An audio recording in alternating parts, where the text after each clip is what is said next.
Hey, GP learners. Many trainees out there kind of struggle when it comes to ARCP panels, understanding the various different outcomes, what they mean, and their experience with going towards a panel. And particularly even for trainers, I know I have to have a regular update whenever I go to them to understand what all the different terms and everything means. So I thought it'd be really useful to hear from someone who understands this a lot better than I, knows exactly what they're talking about, and can show us what we kind of need to know and stuff. And I'm really proud to be joined by Dr. Jamie Green, who is the Educational Associate Dean Lead at HEEM, so that's Health Education East Midlands, or HEEM as I like to call it. How are we doing today, Jamie? Yeah, very good, thank you. So thank you for joining me.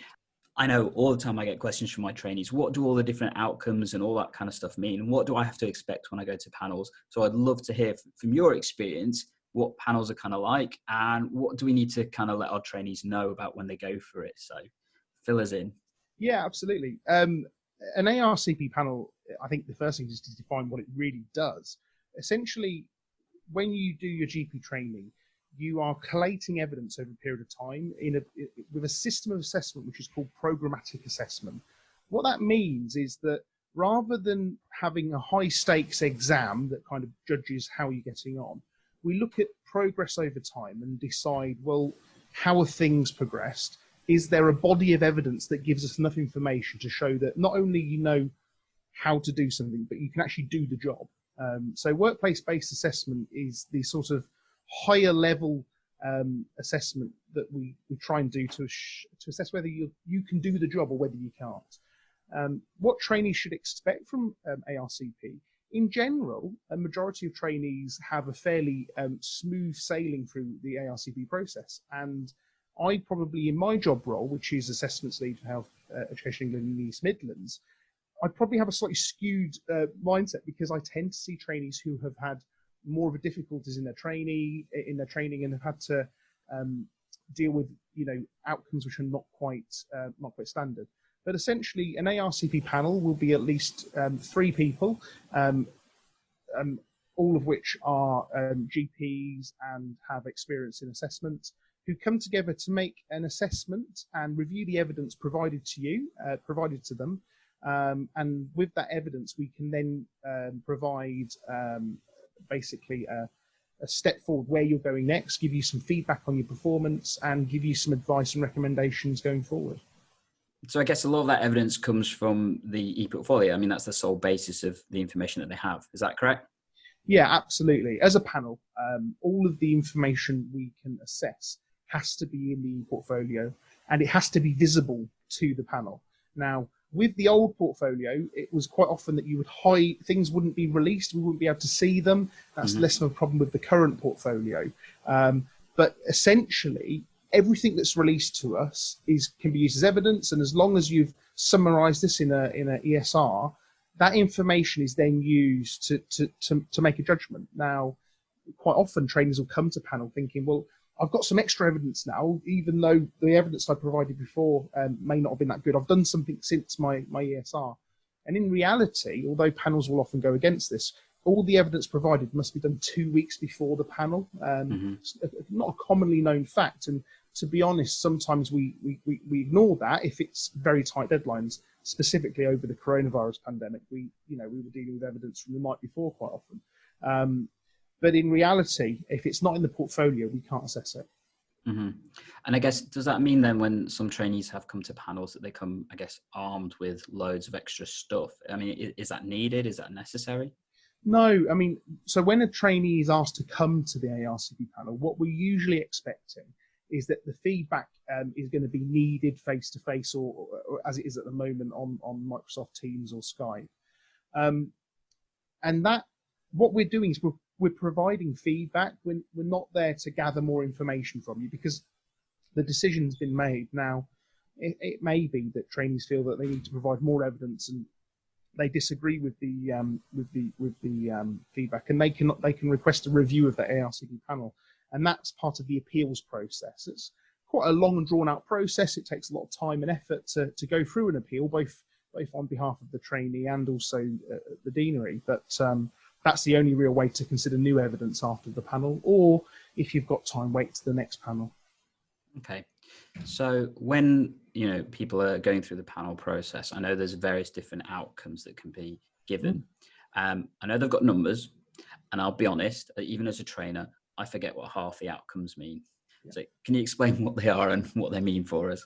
Yeah, I mean, so we usually deal with the 6 main outcomes. There are more of them, and I can go into detail of some of those. But the main outcome that most people get when they're in the early parts of the training is an outcome 1. Outcome 1 means satisfactory progress. Everything continues. There's no need for additional training time. There's no need for additional evidence. We're fine. So an outcome 1 is desirable. At the end of training, and when we're ready to give a CCT, this is when you've got your AKT, CSA, or RCA, and when you've got all of your workplace-based assessment in place, what we can then give is an outcome 6. So an outcome 6 is essentially completes with a CCT, and that's also the best outcome we want to give, and most trainees do end up with that. The numbers are rising year on year, and the numbers of trainees who don't make it successfully are dropping. So we're seeing much more of that. Good. And that probably brings me to the other end of the spectrum then, which is an outcome 4. Okay. So an outcome 4 is essentially release from training with loss of your national training number. And this shouldn't be a surprise to trainees. Quite often they will have had a string of other outcomes that have led to that. And that essentially, we don't like giving those. We know that it can be quite devastating to people's career, because once you get an outcome 4, you're no longer in a position to work within primary care. That you can't re-enter GP training. There's not often, other than the appeals route, there's not often a way back in, and it often means that trainees are asked to go and work in possibly another hospital-based specialty instead, or restart training, or work in maybe a staff grade role. So that, outcome 4 can be really difficult for all of us, and we try not to give them. So what leads up to an outcome 4? Well, I've done 1, 6, I've done 4, so that leaves a few other numbers in between. Yeah. We've got outcome 2. Outcome 2 is still classified in the Gold Guide as a satisfactory progress, but and commonly in the e-portfolio it doesn't say satisfactory progress, it says unsatisfactory progress, but in general we're saying progress is satisfactory. However, there are some capabilities that haven't quite been met at the standard we'd expect. And quite often that's a bit of a supportive measure to say, look, there's things that need to be done here. We don't think you need additional training time to do them in, and you can carry on with your training within 3 years without any problems. Then you come to outcome 3. Outcome 3 is the mechanism by which we give additional remedial training to trainees, and that is unsatisfactory progress. So things aren't going as well as they could do. One or many capability areas haven't been met. Maybe you've come to the end of training, you definitely need additional training time in order to complete an exam. And if that were the case, you'd get an outcome 3. So I guess outcome 3s would typically be things like, trainees that have not passed a particular assessment, but still need that extra time to do so. For example, they may pass the CSA or what's now the RCA, but not pass the AKT or things like that. Does that sound right? That's exactly right. It's that situation where they're missing one of the 3 main components from the MRCGP, so that can happen at the end of training. But we do also give outcome 3s earlier on in training if progress is halted early on, and that can be for lots of different reasons. Trainees have all sorts of things happen in normal life that get in the way of work, and sometimes that means that progress doesn't go quite as well, or it may be that some trainees just need a bit more time at the beginning of training to kind of catch up and get up to speed with working in a primary care setting, or for some trainees, if they're international medical graduates, to get used to working in the NHS, which can be a big culture shock to some people. Okay. So we've done 1, 2, 3, 4, and 6. So what we're left with is 5 of the main 6 standard outcomes. Outcome 5, in reality, isn't an outcome.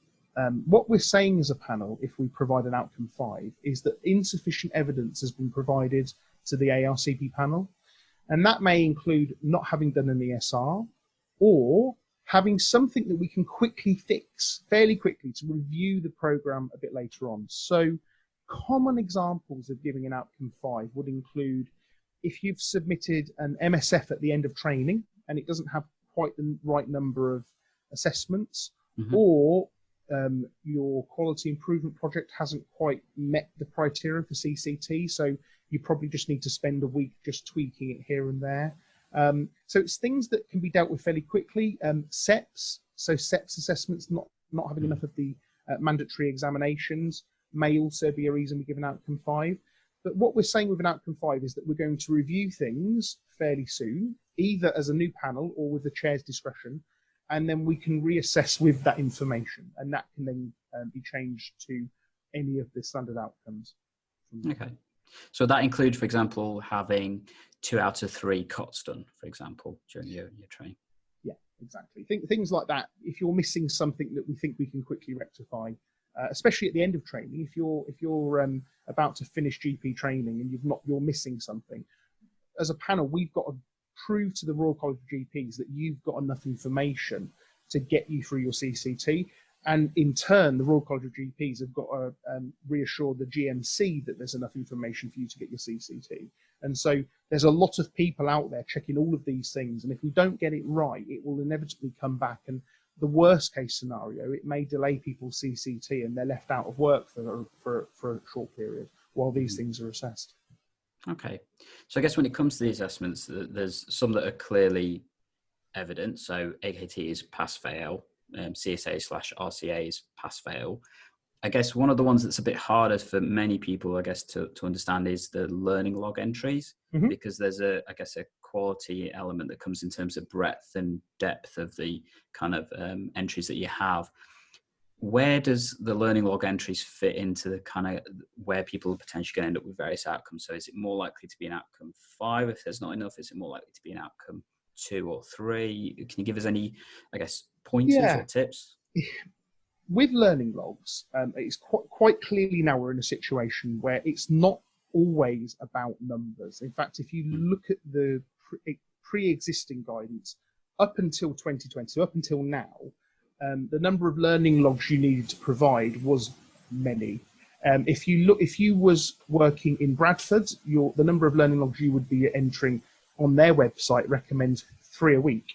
If you worked in London, they recommend 2 learning logs a month. And if you work in East Midlands, it was about 2 a week. So overall, I think the GMC looked at this and said, well, actually, it's not about numbers. And the phraseology I tend to use at ARCP panels is that learning logs should be entered at a quality and quantity to cover the capability areas and the patient experience groups. So what you're really looking for, as you say, is breadth and depth of assessments that with good quality reflection entered fairly regularly. Now, that's changing. We're moving towards case reviews. And they'll be a bit more specific and a bit more guided in terms of what needs to be entered in those type of case reviews. And there's 36 case reviews in ST1, ST2, and ST3. So it's a lot more information. But as I was trying to point out earlier, when we look at the evidence in workplace-based assessment, it's not about numbers. It's about the cumulative evidence and the types of evidence you're providing over time. And so these are all minimum numbers. The more evidence you can provide, the better. But if you provide less evidence and it's of a higher quality, that's just as important. Cool. So we've covered the various different outcomes, 1 to 6. Are there any more? There are more outcomes. In fact, they carry on going up after that, and you've got outcome 7, outcome 8, and there's been various different iterations of outcome 9 which have disappeared. Essentially, the only one you're likely to get in GP training at the moment would be outcome 8. If you're currently out of program, so you've got an out of program period and the ARCP panel convene while you're out of program, technically, because you're out of program and not on statutory leave, you're still due to be revalidated. So revalidation continues. What that means is, even if you're out of program, you still need a Form R, the Form R for revalidation, and you still need to provide evidence of what it is you've been doing while you've not been in training. This can include things like significant events, and this should include things like particularly significant untoward events or things that the responsible officer for the GMC would need to know. So essentially, the panel will still convene. It will assess the revalidation evidence and pass that on to the GMC if needed. So yeah, an outcome 8 is the only real other one you might come across. Other than that, we've then got the COVID outcomes. The outcome. Okay. New ones. I've not heard of these ones. Yeah. So outcome 10.1 and outcome 10.2. Again, outcome 10.1 is traditionally not really used in GP training because that says that when someone has come to a critical point within their training but not CCT and hasn't progressed, not because of their own strugglings, but probably because of coronavirus. So it's basically what we're saying is there's no fault given to the trainee. It may be for many different reasons why they've not been able to get through. The one that's come up more commonly in general practice training, the one that's really important, is outcome 10.2. This means you've reached CCT, or the time you would have had CCT. And despite getting to that stage, you've not had your exams, or you've not been able to get enough evidence, or the evidence hasn't been signed off in for whatever reason. And we know that the coronavirus has had all sorts of impacts on trainees, and it's not fair, and it kind of has ruined some people's training. Now, for some trainees, they've been able to get the RCA done, they've been able to get an extra session of the AKT done, and they've got through. But for some trainees, actually, they probably needed that time of normal training to get through training, and for, you know, not for their own fault, but because of the coronavirus pandemic, an outcome 10.2 has been given, which means you've not been able to reach CCT, and we need to carry on training. At the moment, we're using a default period of 6 months for that to continue. Okay. We've been able to fast track some of the 10.2s for those who've passed the exam subsequently, and they've been allowed through the assessments as in a fast track process. But all of the fast track processes have now been submitted, and all of those have got their CCT and have now started as GPs. And I guess then that leaves the remaining ST3s in particular that are now going to move into this new, whatever phase you want to call it, of RCA elements. That is going to be interesting, I think, to see how that pans out, especially from my perspective, I guess, as a trainer. I know it's causing a lot of discussion. I mean, what do you think in terms of how this is going to look, I guess, for the next? I think that's a good question. I mean, on the one hand, having been through the RCA with one of my ST3s, I found that probably the best training we ever had was when we used the RCA 14 Fish platform to record videos, look at them, and give feedback on, you know, quite vast quantities of videos. I think that was probably the best training we ever provided to our ST3. And luckily she got through and is now a qualified GP. There are lots of people who won't have passed this because it was a new exam, but actually the pass rates were comparable with the CSA, and the AKT pass rates were comparable with other sittings of the AKT. So what that means is we have a group of trainees who've not been able to get through, or even didn't choose to sit the RCA, which I think was entirely reasonable. And they're left with additional training time. They're left with probably more sittings of the RCA and the AKT. And to be honest, I don't think the RCA is going to leave us for any time soon. There's certainly talk around at the moment that the RCA could be with us for at least a year, but potentially 2 years. And I guess the question that we don't know the answer to yet, and it's above my pay grade, is whether we return to a CSA or whether actually we return to a CSA RCA hybrid, which is, I know, has been put out there as an option. Yeah, I must agree. One of the things that I've thought about with, looking at the RCA process is that, the CSA is a tried and tested assessment process.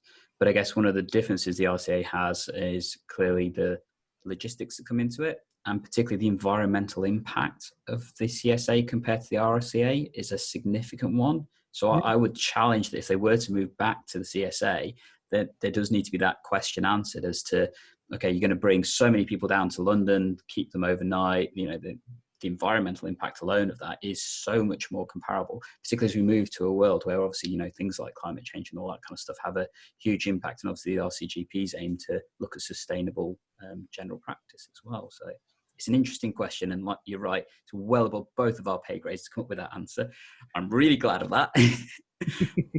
But I guess quick question, if you could answer, and I don't know if you can, because this is obviously a new world. For those that unfortunately don't get through the RCA process, the lead-up time is typically 3 months that they've got to do the recordings. Mm.